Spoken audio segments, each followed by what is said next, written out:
Hello and welcome back to Brothers Talk. Today we've got a walk around and review of a 2016 Range Rover Sport. We'll be able to have a good look. Hello? You alright, what are you doing? I'm just going to have a walk around and review of this car. Yeah, it's my car. Well, do you want to talk about it then? Hey guys.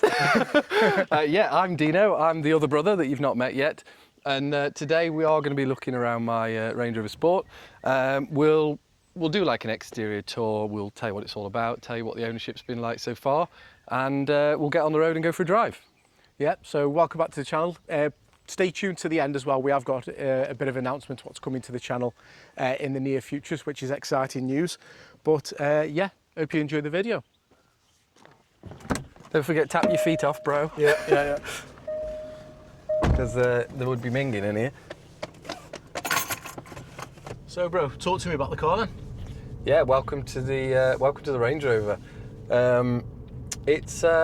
These are great cars, you know. Everybody, you'll read so much online about Range Rovers being so unreliable. That, you know, they'll kill your wallet, and I mean that might be true in some cases, but I can honestly say in 14 months of ownership, this car's been absolutely fine.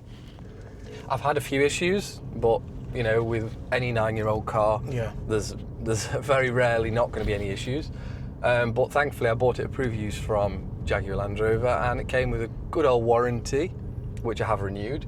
Yeah. I think it'd be very unsensible to run something like this without a warranty. Yeah, definitely. But yeah, it's been a great car. Yeah. The funny thing is, I've wanted a Range for how many years? And every time I've gone look at the Range, I've sent him photos, sent him Auto Trader ads.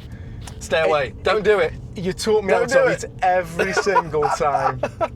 Yeah. The thing is, though, you know, I don't want to see my brother becoming any financial, issues as a result of me. But yeah, I went and did it myself. Yeah. But it's not turned out to be too bad in the end. No. And you know, beautiful in the countryside. This thing just soaks up the bumps. You know, air suspension, big, huge, massive tyres on it.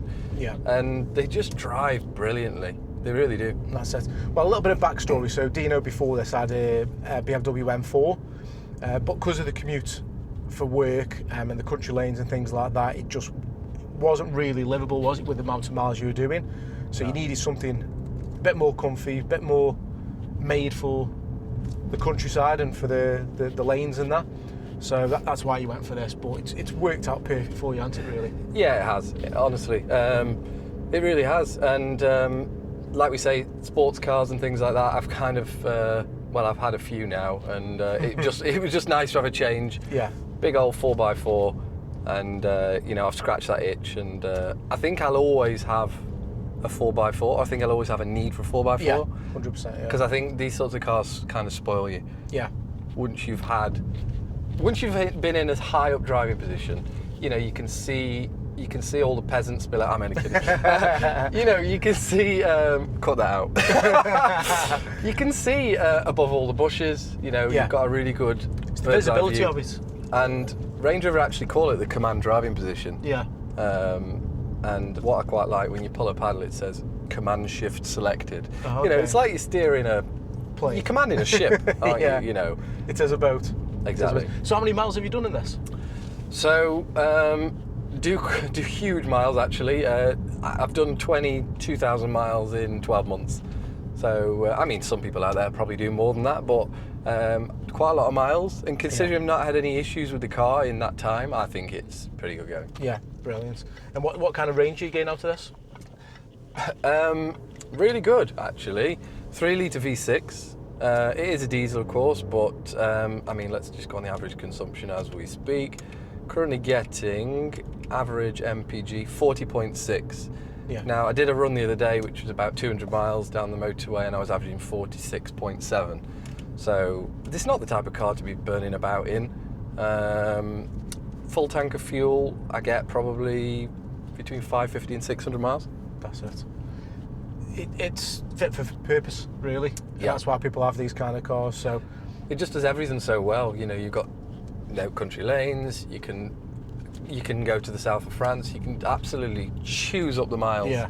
Yeah. and it's just so effortless. Yeah, but it's so comfy as well though. Like you feel like you're in an armchair. Everything feels nice. You obviously got all your leathers on here.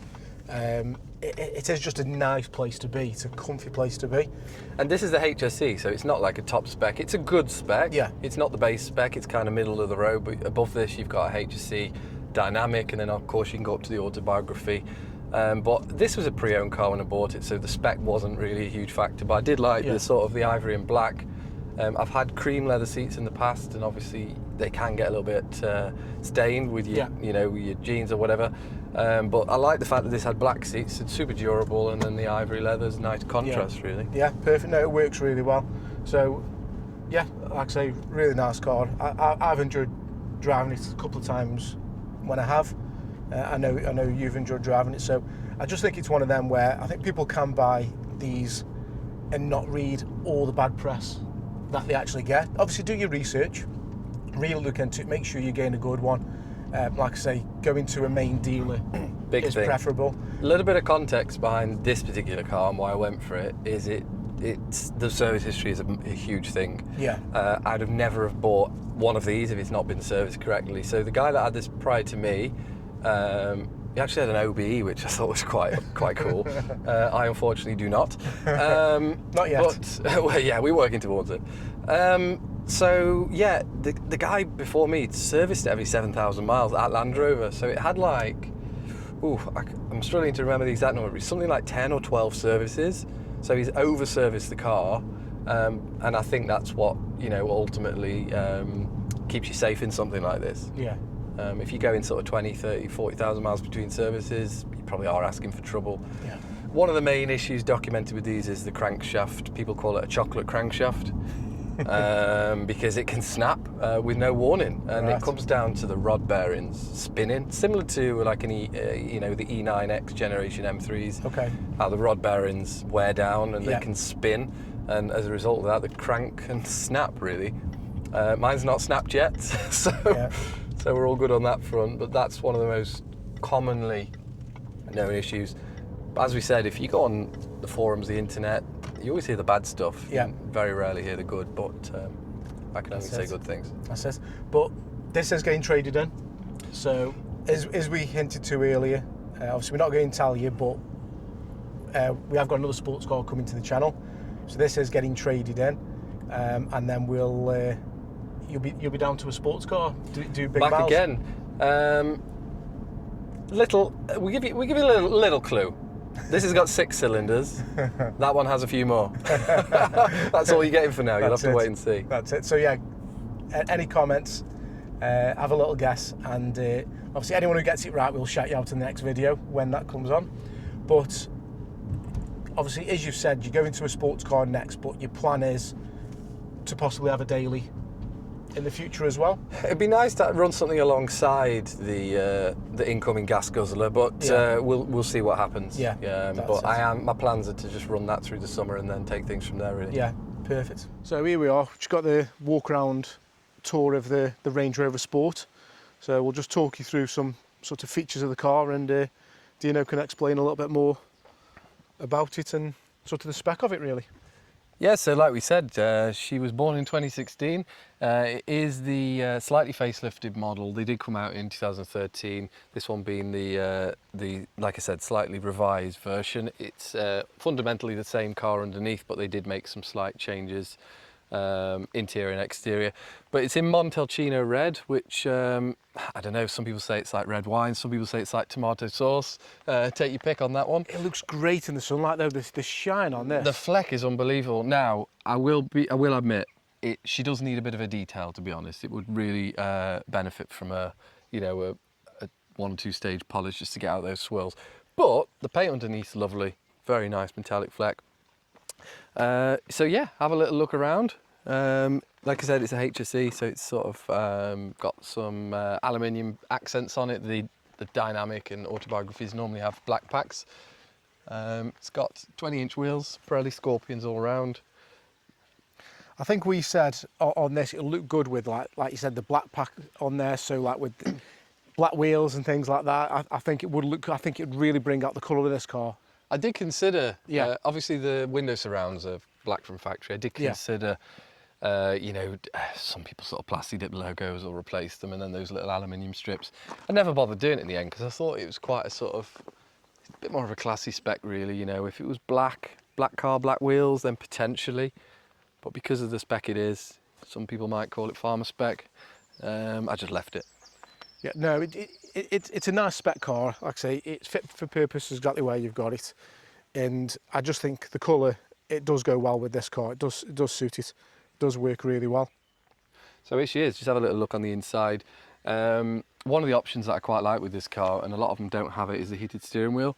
I think on the higher spec cars they might come as standard. Please do correct me if I'm wrong, but this was definitely an option ticked on this car, which I really liked. Seats are in pretty good condition considering the mileage. She's got 68,000 now, but obviously the quality of the leathers, materials, they do hold up really quite well. Let's have a look at the passenger side. So yeah, absolute bags of room in these things, super comfy. Like sitting in a big boat, to be fair. Absolute stacks of room in there. Now when I bought it, the dealer did the old classic, I don't think these back seats have ever been sat on, but truthfully I think they were probably telling the truth. They're in really good shape, to be honest, and they do have heated seats in the rear as well, which is always quite nice. The only thing she doesn't have is the pan roof, but to be honest I wasn't that fussed about it, so no, nothing else lost there. It does have a central armrest with 2 cup holders in the middle.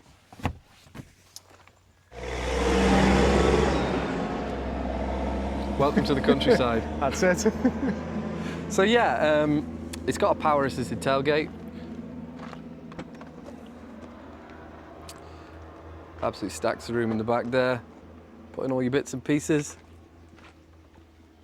With the sliding partial shove.